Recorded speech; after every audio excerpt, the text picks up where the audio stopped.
When the average Joe pictures Weezer, tragic and beauty are some of the last words to come to mind. The first, for many, is memes. For others, virgin. For some, it's has been. And with respect to that latter crowd, the story is almost always the same.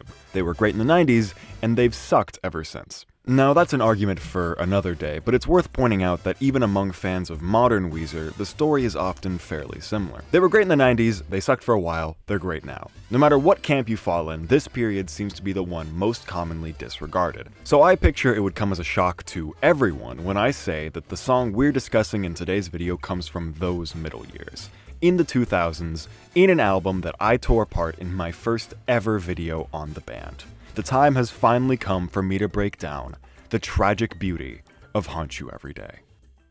The story of the album behind Haunt You Every Day is one that I've told many times. Make Believe was Weezer's fifth studio album, coming at a very strange time for the band's frontman, Rivers Cuomo. Following the band's fourth album, Maladroit, underperforming, he spiraled into a depression. In the midst of that depression, he recorded many now iconic demos, one of them being for Haunt You Every Day. The band's fifth outing was shaping up to be their most emotional since Pinkerton, but then something awful happened. Rivers Cuomo turned his life around and became happy. Now, that doesn't sound bad, and truthfully, it wasn't. He deserved to be happy, just like anyone else. But the album wasn't finished yet. Now comes a difficult process. How do you finish an album that you started in a totally different headspace? The answer was poorly. The track list was revised several times before release, adding more poppy fun tracks like My Best Friend. On top of that, certain sadder songs were edited up the wazoo to make them fit alongside radio hits. Although today it's found appreciation in some Weezer fans, Make Believe was met with the lowest critical reception of any album by the band thus far. And there, trapped in the chaos, was Haunt You Every Day. Haunt You Every Day, outside of sharing the name of an episode of Grey's Anatomy where Dylan Minnette plays a kid with no ears, also happens to be the title of Make Believe's final track. Ironically, it was one of the earliest demo tracks on the album, stemming from sessions at SIR Studio in November of 2002. Maladroit was released in May of 2002, so it's fair to assume that the song came from the era of Rivers' depression. Pat Wilson, the band's drummer, would later confirm this idea, saying he didn't believe in the music because he didn't believe in himself. Didn't matter how many times we said, "That's rad, dude." There were times he was physically ill coming out of the studio. With that in mind, it's more than understandable that the album's producer, Rick Rubin, would give the struggling artist an assignment: write a song like Billy Joel or Elton John. Although Cuomo would later admit that he missed the mark slightly on that request, it did inspire him to restructure his writing style. Inspired by these iconic piano players, Haunt You Every Day was the first Weezer song written on the instrument. The melody he came up with back in 2002 would serve as the backbone of the entire song. Written in the key of G sharp minor, the track leaves no room for misinterpretation. Sorry to interrupt, but I gotta beat the comments on this. Some sources online say the song is in the key of A minor. It's not. The most commonly understood rule of music theory is that major scales are happy and minor scales are sad. So being in the key of G sharp minor means that the song was bound to sound depressing regardless of the lyrics. So let's look at both, starting with... The song starts with a piano performing the melody G sharp minor, C sharp minor 7th, F sharp 7th, B major 7th, E major, A sharp major 7th, D sharp 7th, along with an accompanying guitar. But you as a viewer just need to worry about these details and the fact that it sounds like this. I don't feel the joy, I don't feel the pain. The song centers around a relationship that the protagonist ended. It's a breakup song, but from the perspective of the heartbreaker. As such, he's expected to feel one of two emotions: joy at escaping whatever he didn't like about the relationship, or pain at failing to make it work. He feels neither. You were just a toy, I am just insane. Rivers is admitting to being the reason why the relationship failed. He acted poorly and he feels he manipulated her, referring to her as a toy being symbolic of this. However, he isn't fully taking responsibility. We'll come back to that. Walking on my own, leaving you behind. You are crying out that you need to speak your mind. He feels that he abandoned her without giving her a chance to voice her feelings. This is the first mention of the center point of the song, his negative effect on her. Haunt You Every Day is a song about guilt.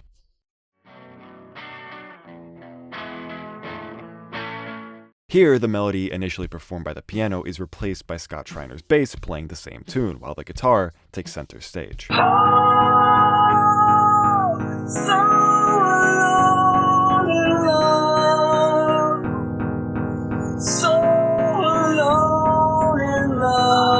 Although often misinterpreted as Rivers referring to himself, it's more fitting to recognize this as referring to her, especially considering the next lyric. I'm going to haunt you every day.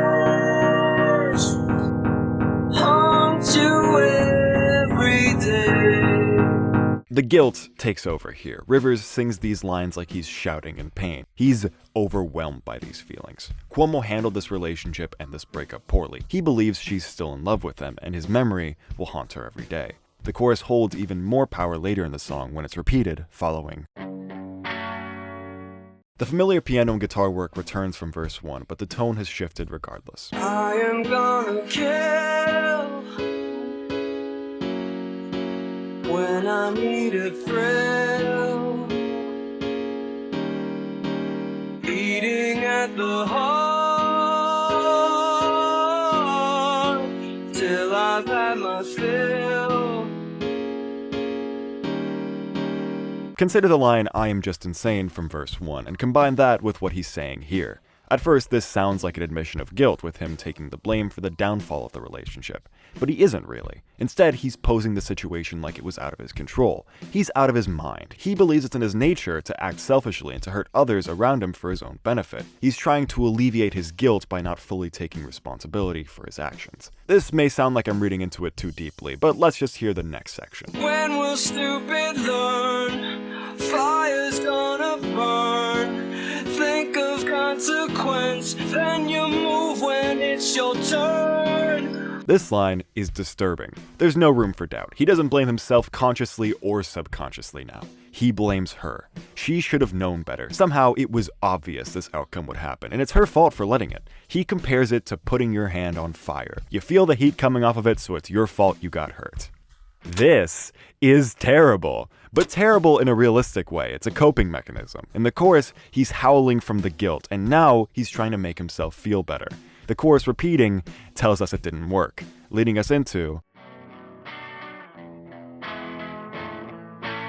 In a 2006 fan interview, Weezer fan Matt Grant asked Rivers Cuomo, "What guitar solo are you most proud of / do you like the most, and why?" To which Cuomo responded, "Sheesh, so many. Maladroit, Pinkerton, much of Blue, and MB.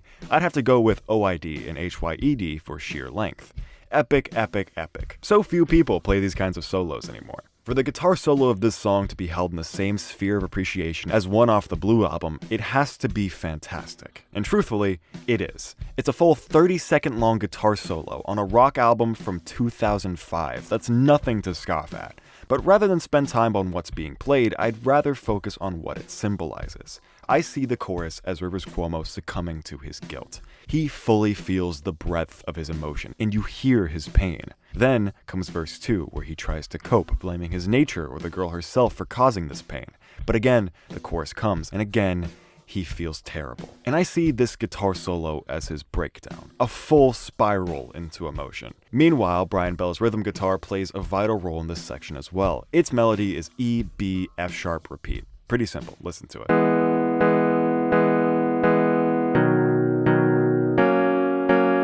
It's still in the key of G sharp minor. It provides a solid backbone to the ambitious solo, but it's ultimately what's responsible for the most powerful moment in the song.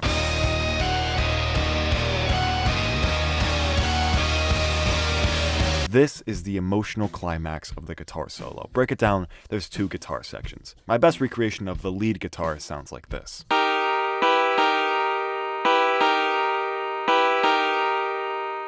This consists of 2 repeating chords, D sharp and E, right next to each other. But you'll notice the D sharp gets longer almost every time it repeats. This builds momentum, like a roller coaster slowing down as it climbs higher.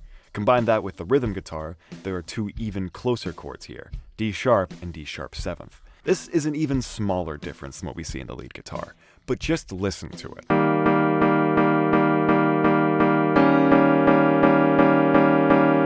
Without even changing the root note, tension is still mounting. On top of this, the chords are just flat out played faster. Put it all together and you get a climax unlike anything in Weezer's discography, which sorta tricks you into thinking the resolution will be just as grand and complex, only for us to be led into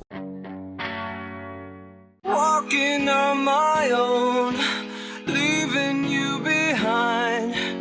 You are crying out that you need to speak your mind. A reprise can serve many purposes in music. It's especially useful in rock and pop music, where repetition is the name of the game. But in the context of this track, I take it to be symbolic of an emotional cycle. The song up until this point has been building upwards. Lyrically, our character speaks more aggressively from verse 1 to verse 2, and the guitar solo builds this huge tension, only for us to get back to square one. This is a song about a breakup, yes, but more so about the feelings surrounding a breakup. Guilt, frustration, anger, depression, these emotions can be overpowering, but they don't get you anywhere. The song has no payoff, because there is no payoff to working yourself up, to letting these emotions overwhelm you, to succumbing to these feelings and letting them overpower you. So we get back to square one, and we repeat the end of verse 1, which transitions into an outro that spans to be almost a minute long of pure, majestic guitar work, paired with melodic wailing. Jesus Christ. Haunt You Every Day is a song about a breakup. More specifically, how a traumatic event like a breakup can warp your thought process. How becoming a slave to your emotions can blind you to reality, leading to harmful coping mechanisms. The mindset expressed by Rivers in this song is not a healthy one. Yet, it's the exact type of mindset that guilt builds. It's honest. That's why this song reminds me of another misunderstood Weezer project, Pinkerton. I've often expressed my feelings that the band's sophomore outing is their best, not because it's perfect, but because it's imperfect. We see Rivers for who he really is at his lowest, and it's ugly and toxic. But it's honest. Brutally honest. He doesn't sugarcoat anything. He sings about his feelings for a young fan, and confusion over the sexuality of a love interest, and attachment to a partner who lies and cheats on him. And when you first listen, you feel a little repulsed. Like when someone you barely know starts telling you some really weird personal stuff with no warning. However, he doesn't revel in it. He's just as repulsed by himself as you are of him. And you can see that in the songs and his performances of the songs. Rivers put himself in the most vulnerable position of any artist I've researched, and critics and listeners alike turned their back on him. So he put up a wall and hid his true feelings. But in Haunt You Every Day, we again see the ugly Rivers Cuomo. We see a toxic mindset presented in a way where you understand that this is a toxic mindset. And in the form of an incredible song that just so happens to be on the tail end of a despised album. Which reminds me, Weezer fans have built a cult around the band's demos. Demo being short for demonstration, they're like the prototype for what could be a song, and Weezer has so many. Rivers Cuomo himself has released hundreds of demos of finished and unfinished songs, but the demo for Haunt You Every Day is by far the most popular. While Haunt You Every Day itself has 137,000 views on YouTube, its demo has 63,000. Compare that to the ratio of views for any other Weezer song, and you see why this is a big deal. Reading the comments, fan consensus is unanimous. This version is better. Why? Well, remember earlier in this video how I casually mentioned that sadder songs were edited to fit better with the poppy tracks? That's where the word overproduced comes in. To put it simply, it's like saying overcooked. By trying to do more, you hurt the end result. This is usually achieved by adding more layers of instruments and vocals. Just compare a slice from the album version to the demo version. You were just a toy. I am just insane. You were just a toy. I am just insane. Personally, I don't really see it for this song. I think there are better examples of a dramatic drop in quality from demo to release in a Weezer song, but I understand in some capacity why people make such a big fuss about this. Haunt You Every Day is a sad song, and with sad songs, you want as small a barrier between the artist and the listener as possible. In order for you to connect to what the artist is saying, the less bullshit in the way the better. So the demo for a song like this is always going to find appreciation, because demos are by nature simpler. Personally, I adore both versions of Haunt You Every Day. I like this comment a lot from Sonicast, but I'll paraphrase for the sake of the video. The final version feels like you're going insane, being more complex, while the demo's simplicity lends to this feeling of total loss. But at the end of the day, these are two sides of the same coin. Two distinct versions of one beautiful yet tragic song. If you like this video, leave a like. If you liked me, subscribe. I'm Mark But Evil, and I still don't know how to end it.